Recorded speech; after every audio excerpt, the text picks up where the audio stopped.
la bienvenue à tous nos frères et sœurs, à tous nos visiteurs. Sentez-vous à l'aise dans la maison de Dieu en ce sabbat matin. Amen.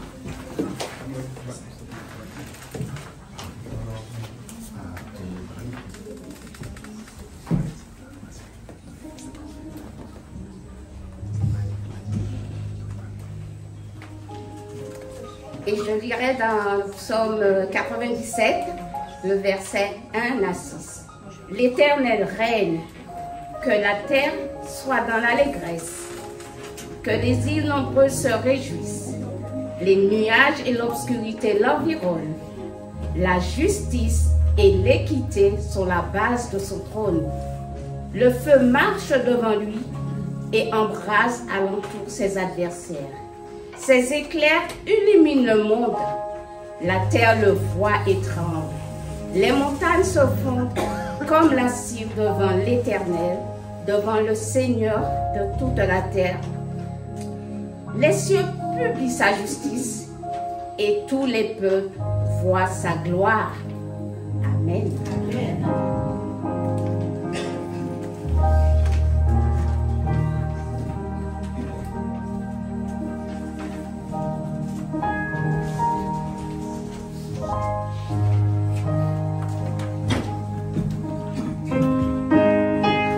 Bonjour à tous, j'espère que vous allez bien aujourd'hui en ce sabbat. Nous allons commencer à chanter le DLG 47 dans les cieux.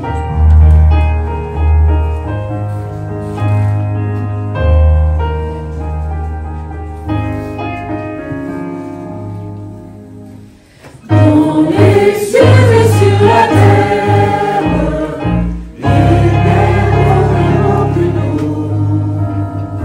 Aucun de mon cœur préfère, au nom de Christ pour nous. Quel bon nom!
Bonjour tout le monde. Vous allez bien? Attends, on va prier ensemble. Alors je vous invite à prendre la position adéquate. Sentez-vous à l'aise.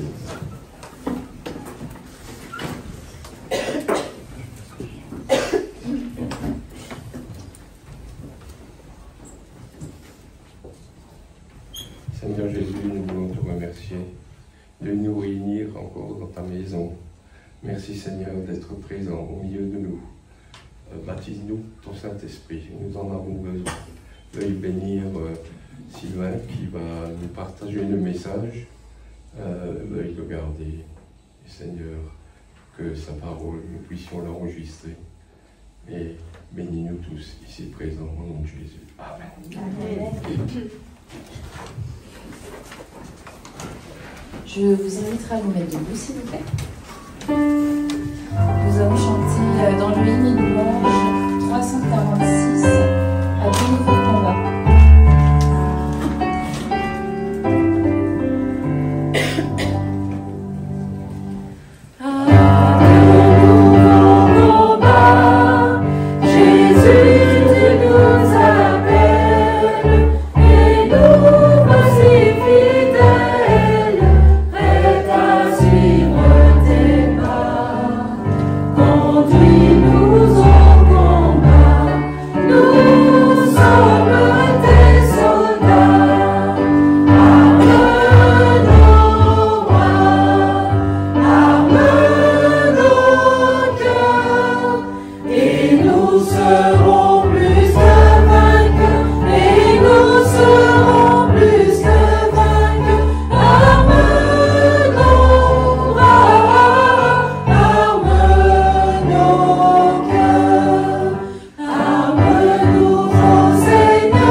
Victoire au Seigneur de la vie.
nous allons chanter un dernier chant dans le hymne et louange, le 354, le signal de la victoire.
Bonjour à tous. Je lis pour vous Jean 16, verset 24. « Jusqu'à maintenant, vous n'avez rien demandé en mon nom. Demandez et vous recevrez, alors votre joie sera complète. » Je vais lire également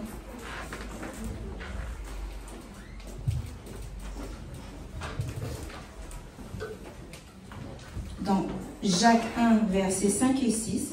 Si quelqu'un parmi vous manque de sagesse, il doit la demander à Dieu, et Dieu lui donnera cette sagesse. En effet, Dieu donne à tous généreusement, sans faire de reproche. Mais il faut qu'il demande avec foi, sans douter. Celui qui doute ressemble à une grosse vague de la mer que le vent soulève et agite. Amen. Amen. Que Dieu dispose nos cœurs à l'écoute de sa parole.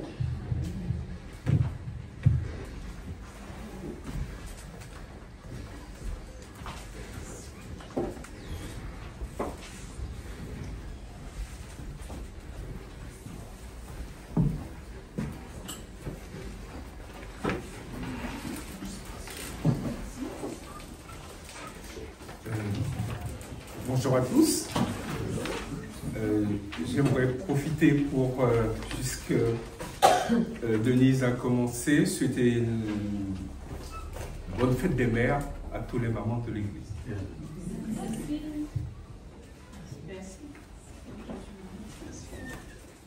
J'ai choisi comme thème « Impossible sans lui ». Je vous invite à incliner la tête, nous allons prier ensemble. Mon Dieu, mon Père, tandis que nous ouvrons ta parole, nous te prions, Seigneur, de nous aider à comprendre ta parole. Par ton esprit, que tu nous aides à retirer l'essentiel, ce qui vient de toi, de cette parole, et que cette parole agit en nous, Seigneur. Nous te le réclamons au nom de Jésus. Amen. Amen. Chers amis, je vous invite à lire avec moi un long passage dans le livre de Marc. Marc, chapitre 9. Je vous invite à ouvrir vos Bibles, si vous avez vos iPhones, et suivre avec moi un petit peu le déroulement de la vie de Jésus, en fait. Moi, j'aime bien les histoires de la vie de Jésus, méditer là-dessus, et ça me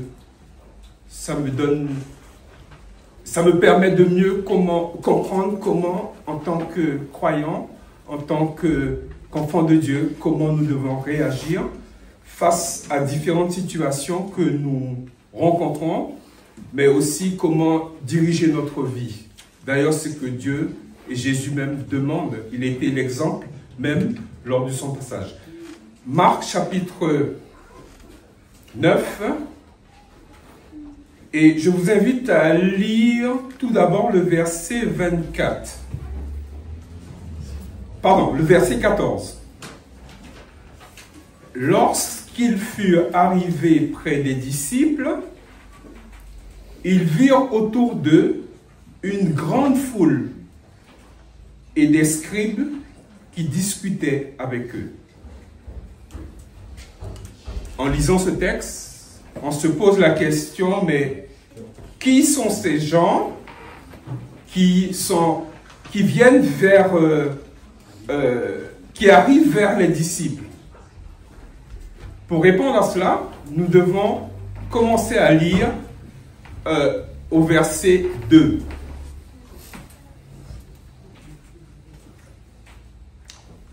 Six jours après, Jésus prit avec lui Pierre, Jacques et Jean, et il les conduisit seuls à l'écart sur une haute montagne.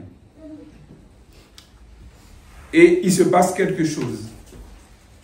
Jésus fut transfiguré devant eux, les vêtements de Jésus devinrent resplendissants et d'une telle blancheur, qu'il n'est pas de foulon sur terre qui puisse blanchir ainsi. Élie et Moïse leur apparurent, s'entretenant avec Jésus. Donc, Jésus était accompagné de qui? De 3 personnes. Qui sont ces 3 personnes? Pierre, Jacques et Jean. Et là, il voit Élie au verset 4 et Moïse leur apparut. Pierre au verset 5, Pierre que nous connaissons, l'homme qui réagit à toute chose, l'homme qui est très réactif, très sanguin, il prend la parole et il dit à Jésus, « Rabbi, est-il bon, il est bon que nous soyons ici. Dressons 3 tentes, une pour toi, une pour Moïse et une pour Élie. » Le verset 6 nous dit, « Car ils ne savaient pas quoi dire, l'effroi les effrayait. » Les a saisis, pardon. Lorsqu'on est surpris face à des situations, des fois on ne sait pas quoi dire et peut-être on réagit comme Pierre.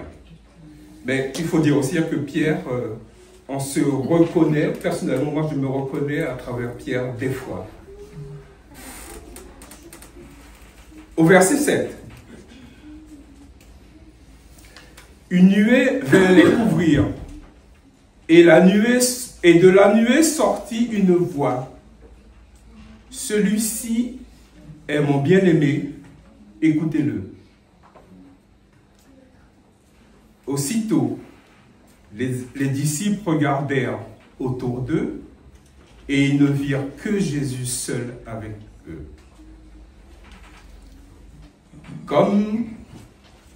Donc, là, nous voyons que ils entendent la voix, et certainement, cette voix doit être la voix de Dieu, parce qu'il précise, celui-ci est mon fils bien-aimé. Et vous vous rappelez un petit peu, presque la même parole était prononcée, ça c'était à quel moment? Au moment du baptême de Jésus. Et ce qui est important dans cette déclaration, c'est qu'il est dit, écoutez-le. Celui-ci est mon fils bien-aimé, donc il va parler, il va dire des choses, mais une chose, écoutez-le. Aussitôt, donc j'ai lu le verset 8, aussitôt les disciples regardèrent autour d'eux et ils virent que Jésus, seul avec eux.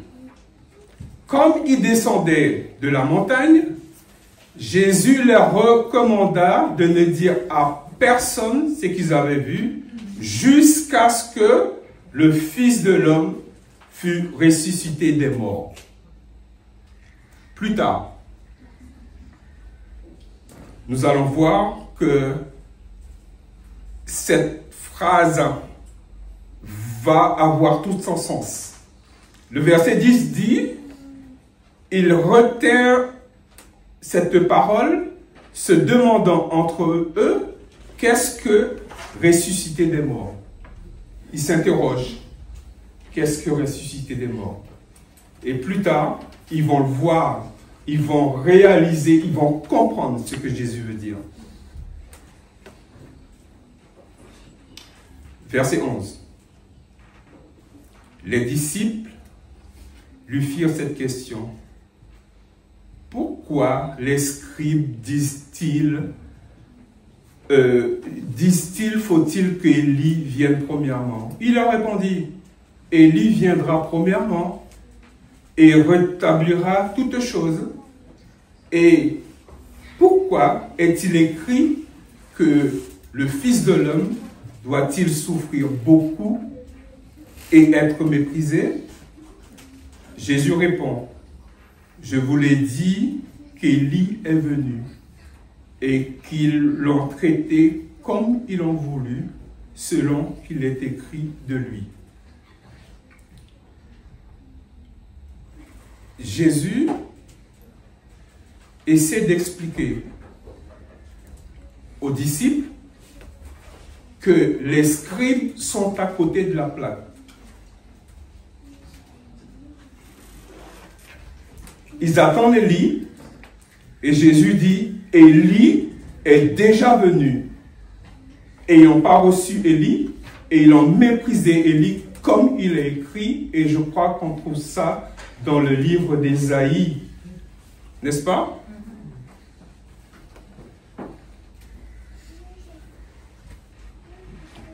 Le verset 14, lorsqu'il, donc en d'autres termes, Jésus et les 3 disciples furent arrivés près des disciples, donc puisqu'ils sont 12, il y a 3 qui étaient avec Jésus, donc il y avait 9 autres qui étaient en bas.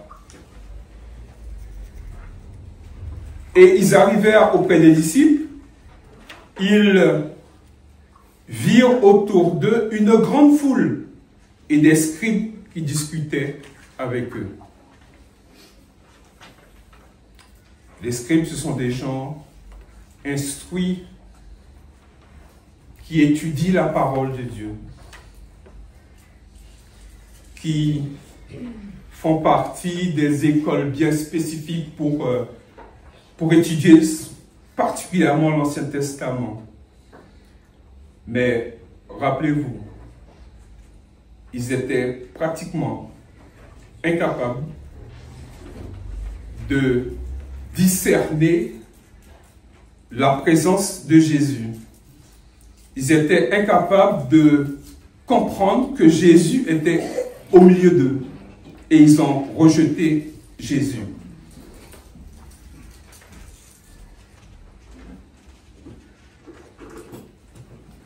Verset 15. Dès que la foule vit Jésus, il fut surpris et il courut pour le saluer. Il leur demanda, « Sur quoi discutez-vous » Un homme dans la foule se précipita près de Jésus et il répond, « Maître, j'ai amené auprès de toi mon fils qui est possédé d'un esprit muet.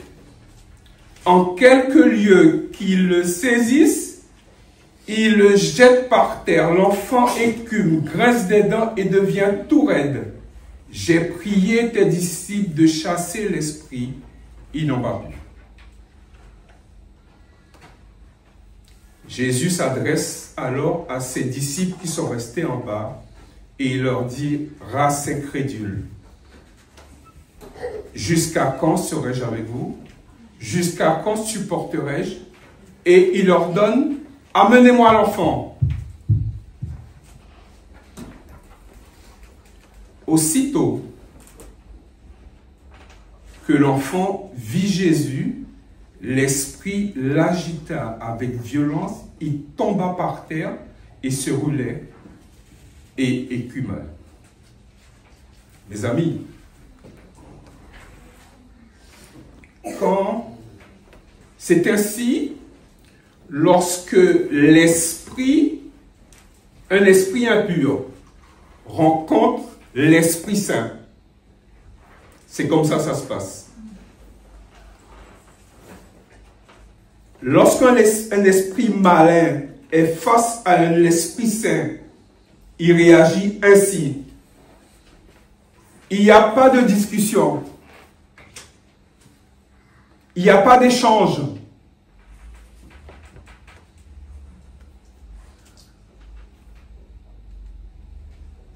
L'esprit s'agite à ce moment-là. La personne tombe. Et c'est Jésus, l'Esprit de Dieu, qui chasse ce qui a chassé.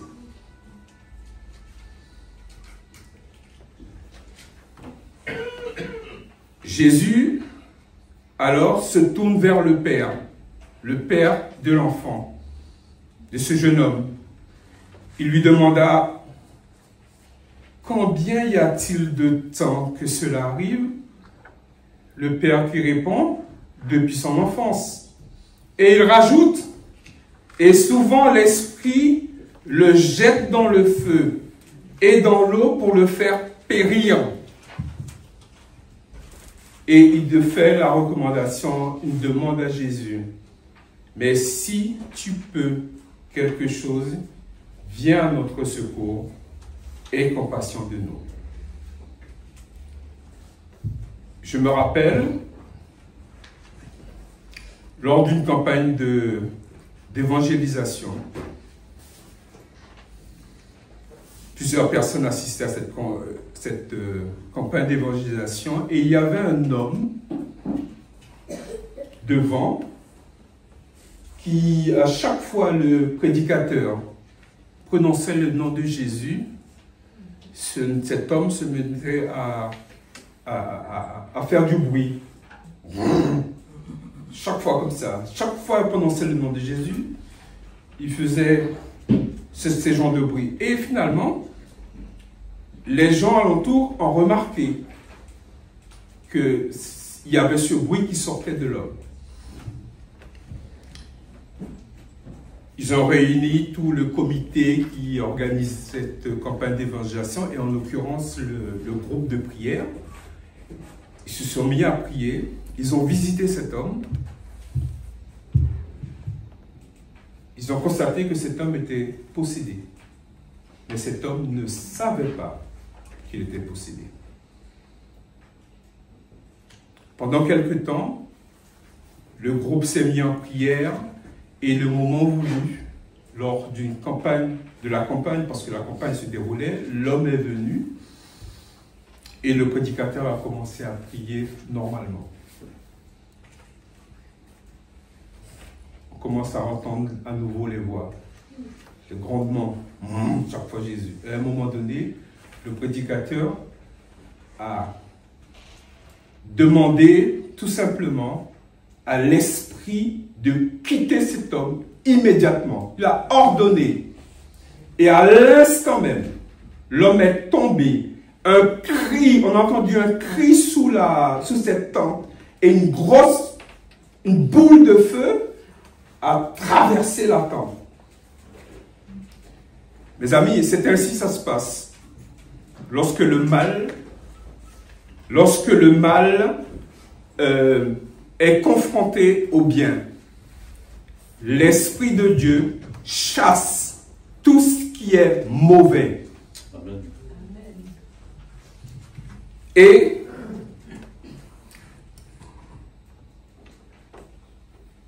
l'homme en question qui vient avec son fils, je reprends le texte, qui demande si tu peux. Il regarde Jésus, si tu peux quelque chose, parce que il avait demandé aux disciples, aux scribes de faire quelque chose pour son fils. Mais ils ne pouvaient pas. Et là, devant Jésus, face à Jésus, il demande si tu peux quelque chose, viens à notre secours et compassion de nous. Et Jésus lui dit, si tu peux, verset 23, et il rajoute, tout est possible à quoi? À celui qui croit. Verset 24. Aussitôt, le père de l'enfant s'écria, je crois, viens au secours de mon incrédulité.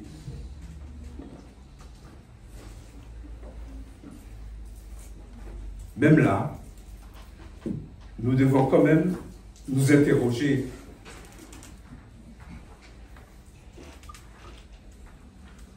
Lorsque nous sommes conscients qu'il y a possession,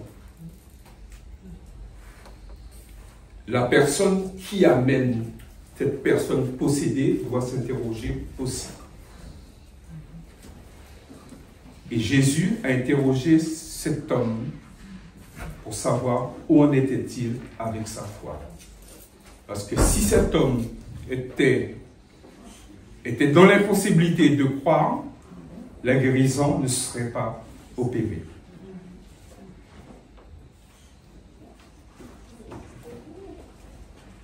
Verset 25.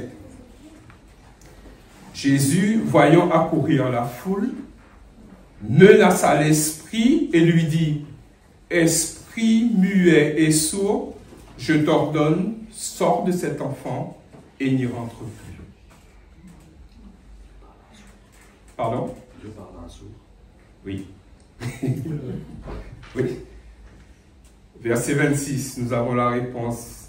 Et il sortit en poussant des cris et en agitant avec une grande violence.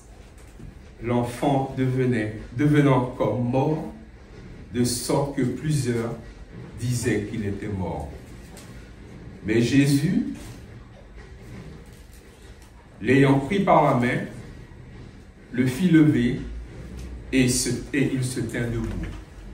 Et c'est là justement lorsque nous parlons de résurrection. Lorsque Jésus parlait de résurrection avec ses disciples. Une fois l'esprit les a quittés, tombe, et c'est Jésus qui relève. Et cette personne devient une nouvelle personne en Jésus.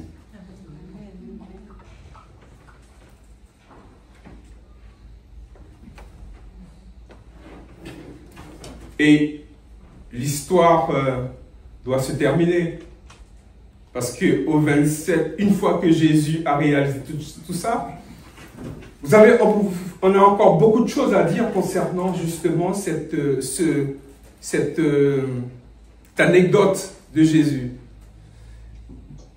Mais quand Jésus fut entré dans sa maison, donc au verset 28, lorsqu'il part, ses disciples viennent vers lui et lui demandent en particulier. J'imagine que c'était les 9 qui étaient avec qui était avec les scribes et la foule en bas, ils viennent vers Jésus et leur demandèrent « Pourquoi n'avons-nous pas pu chasser cet esprit ?» Notez la réponse de Jésus, c'est capital. Verset 29. Il leur dit, cet esprit-là ne peut sortir que par et le jeûne. Cet esprit-là peut sortir que par la prière et par le jeûne.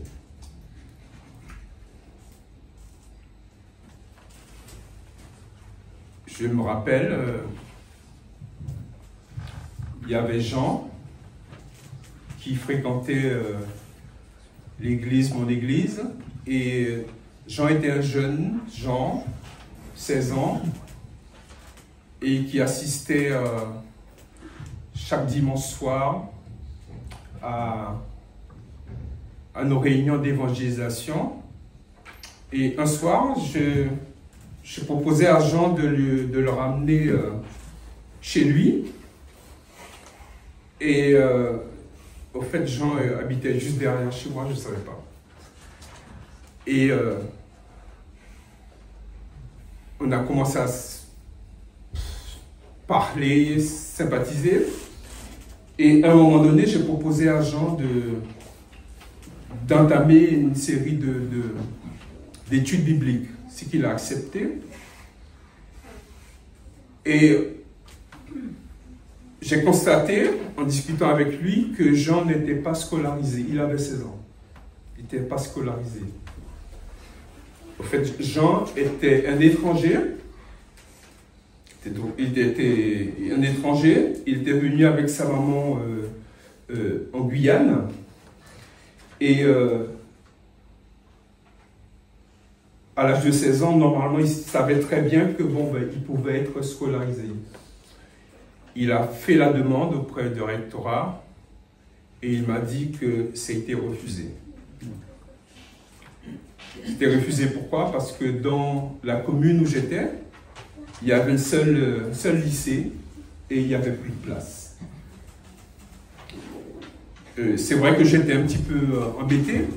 Et à un moment donné, j'ai demandé à Jean, « Tu veux vraiment aller à l'école ?» Il m'a dit, « Oui, Sylvain, je veux aller à l'école. » J'ai dit, « Écoute, ça va prochain.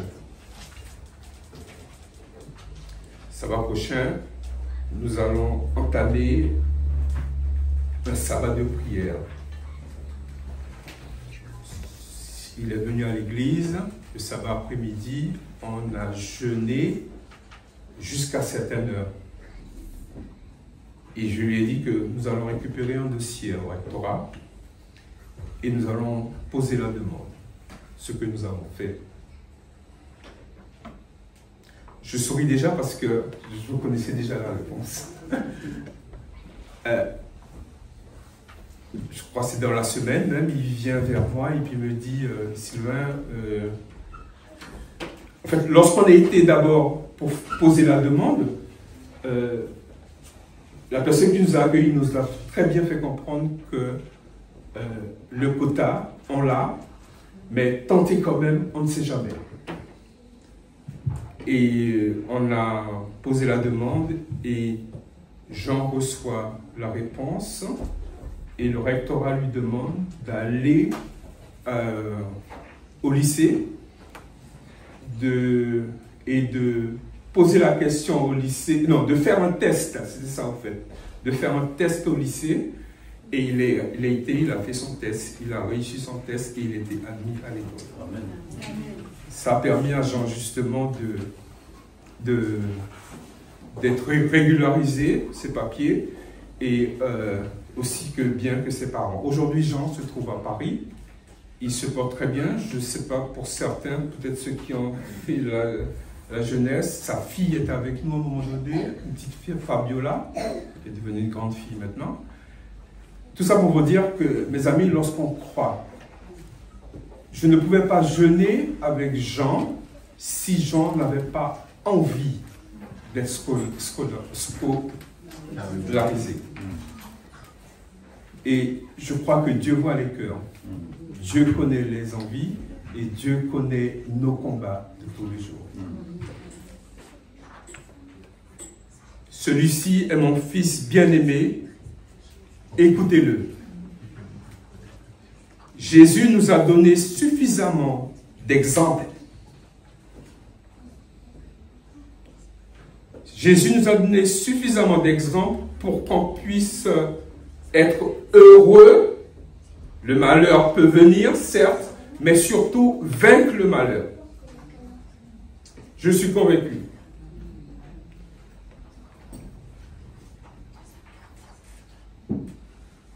Je suis avec vous tous les jours de la vie.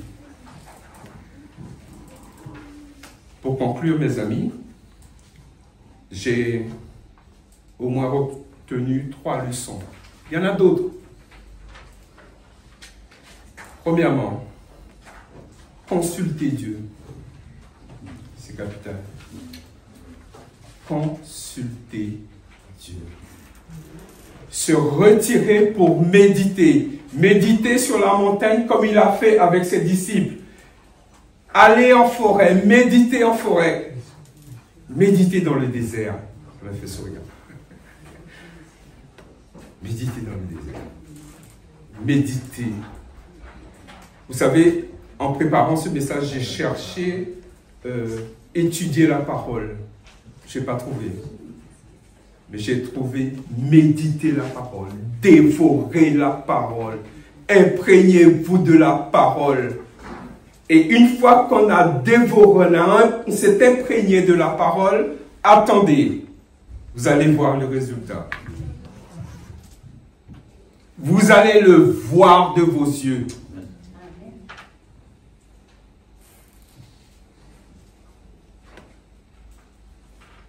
Deuxième leçon que j'ai retenue, je parle pour moi,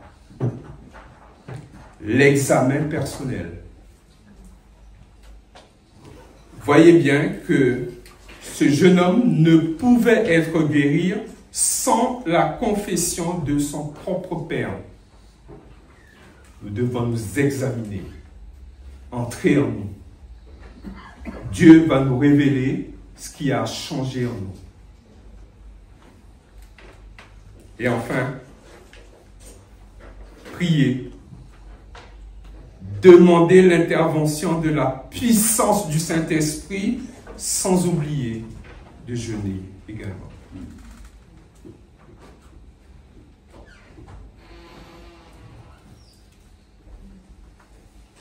Avec Jésus, tout est possible.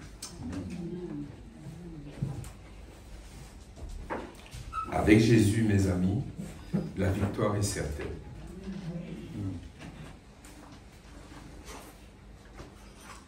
S'il nous manque de sagesse, demandez à Dieu. S'il nous manque de force, demandez à Dieu. Dieu attend juste ce moment. Il est prêt, chers amis, à nous donner tout ce dont nous avons besoin pour faire face. Le malin trempe devant nous. Le malin fuit devant nous si nous possédons l'Esprit de Dieu.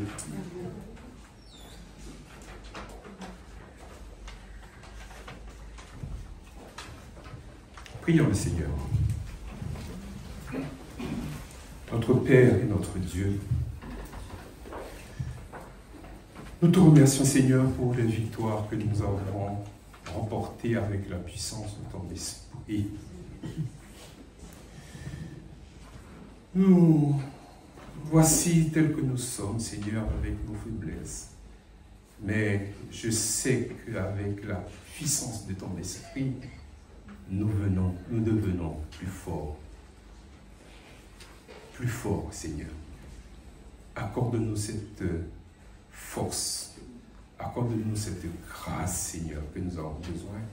et fais tomber toutes les barrières du mal, Seigneur. Car avec toi, la victoire est certaine. Merci Seigneur, au nom de Jésus. Amen. Amen.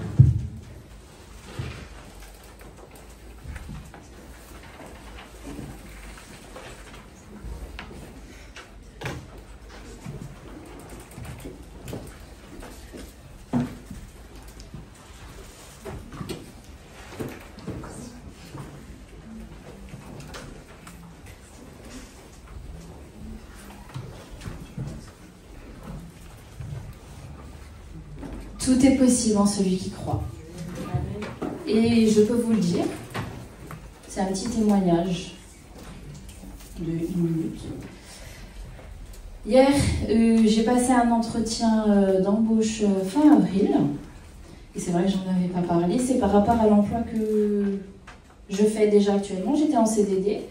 Hier, j'ai reçu la réponse et je suis officiellement CDI à partir de septembre. Voilà.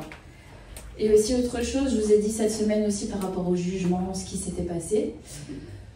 Et son père, on s'appelle assez souvent par rapport à Timothée.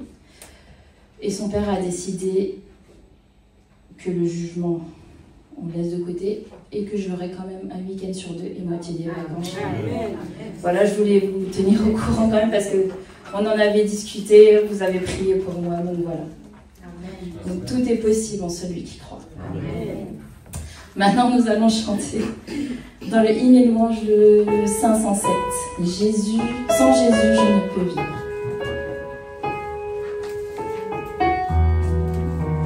Mettez-vous debout, s'il vous plaît.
Rêver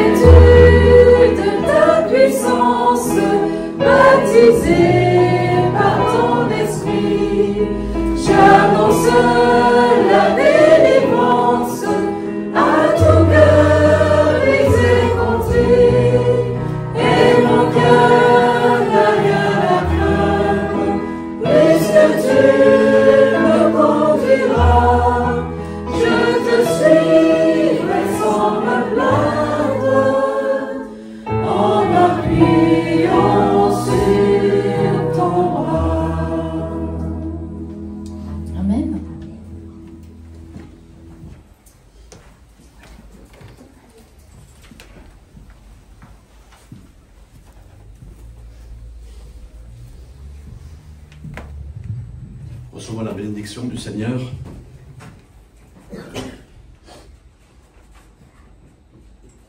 Que le Seigneur vous bénisse et vous protège. Que le Seigneur vous regarde avec bonté. Et que le Seigneur vous accueille toutes et tous favorablement.